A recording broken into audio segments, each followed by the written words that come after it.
સુરતમાં મંગળવારે સૈયદપુરાના વરિયાવી બજાર વિસ્તારમાં ગણેશ પંડાલમાં પથ્થરમારો બાદ ફાટી નીકળેલી હિંસામાં ધરપકડ કરાયેલા તમામ 27 જેટલા આરોપીઓને પોલીસે કોર્ટમાં રજૂ કર્યા હતા.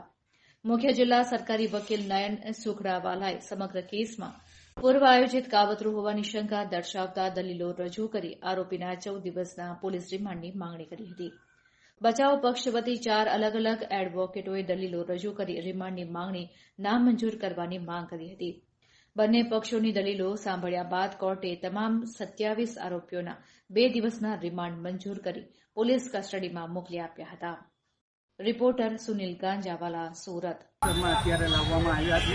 તેની સાથે સાથે હિનાગીરી પરમારે જણાવ્યું હતું કે 14 દિવસના રિમાન્ડ આ તમામ આરોપીઓના માંગવામાં આવશે. पटेल साहब पथरावबाजी करने वाले 28 की जो आरोपी है उनकी धरपकड़ की गई है. सूरत पुलिस ने ये सभी आरोपियों पकड़ने के लिए लाए गए.